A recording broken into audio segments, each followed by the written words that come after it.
Mr.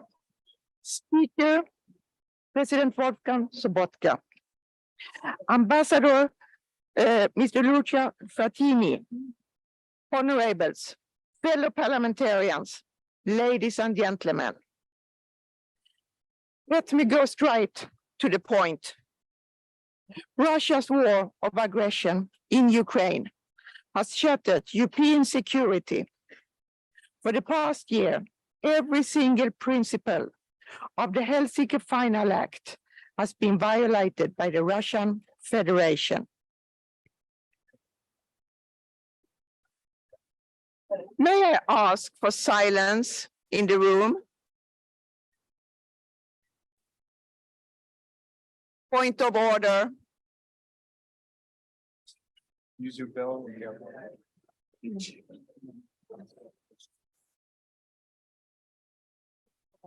May I ask for silence in the room? Thank you. As a direct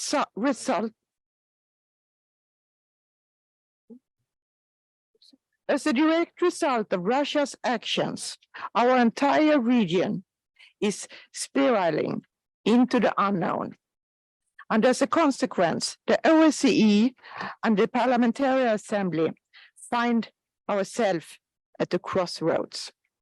You are here today, dear parliamentarians, and so am I, to take that the OSCE has strong advocates through the OSCE region, and take it at the most of you that believe in the power of international organization and international solidarity.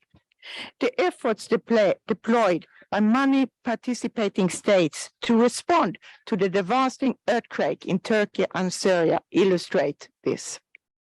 Multilateralism has never been easy and straightforward, but today, considering our membership and our consensus-based rules, it is particularly challenging. How can we move forward if the countries responsible for devastating our common security are also the ones crippling the OSCE? The task is enormous.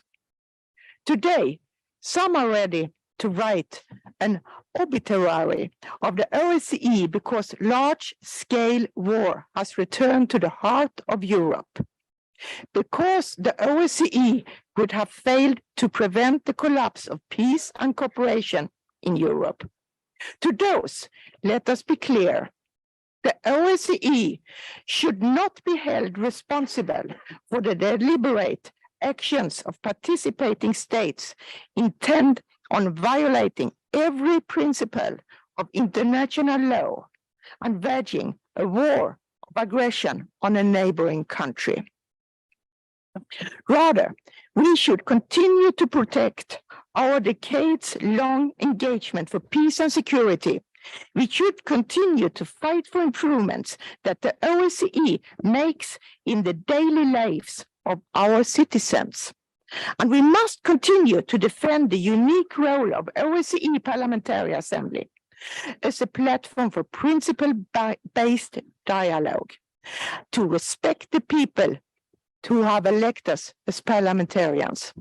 We are here today as members of our national parliaments, and that's what our parliament expect from us. That's what our colleagues in our parliament expect from us, and it's what those who have elected us expect from us.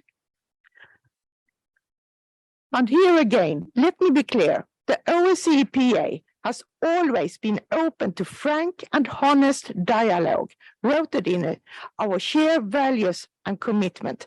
But those does not mean that the Parliamentary Assembly should provide an unrestricted platform to spew propaganda and promote war of aggression. Although I find the situation very unfortunate, I do sympathize with the fact that some members find it unbearable to sit in the same room as the aggressors.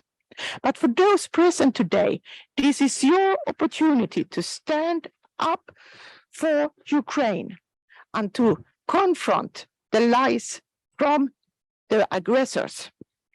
Fellow parliamentarians, more than a country and a half ago, a Russian author wrote, "War is so unjust and ugly that all who wage it must try to stifle the voice of conscience within themselves." Some in this room have trampled their mandates, while we have spent decades promoting the role of parliamentarians as agents of peace. Some have become promoters of war, murder, and destruction.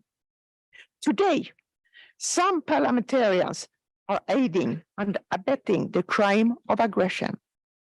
They have willingly and knowingly created these conditions over several years by gradually destroying civil rights, by dismantling civil society, by suppressing free expression and independent media, and by undermining election integrity.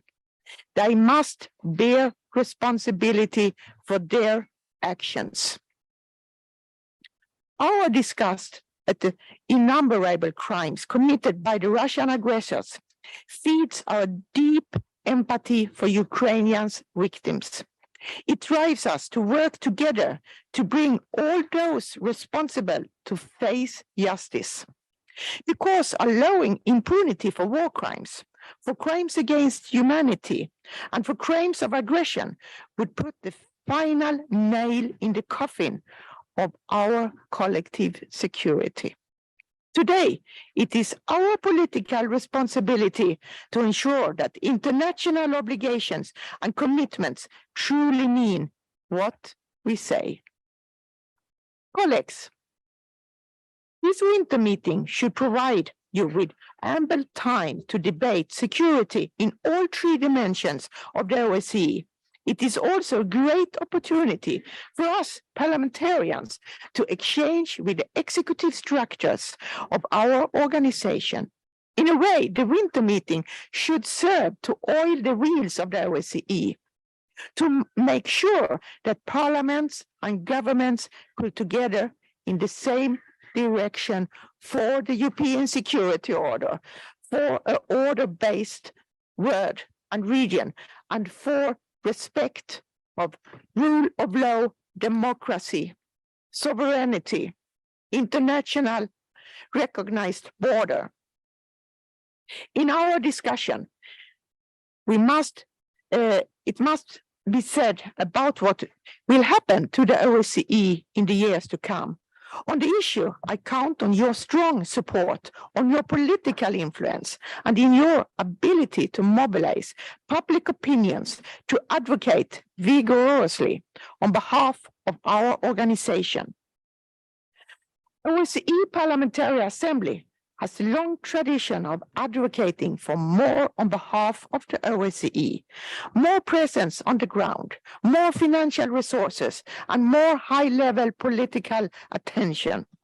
Now is not the time to give up on those commitments. After tomorrow, we have to bring our energy and this message back to our capitals, to our national parliament, to our constituency, that together we can overcome this existential challenge and continue to build the 5 decades of European security cooperation. Thank you very much.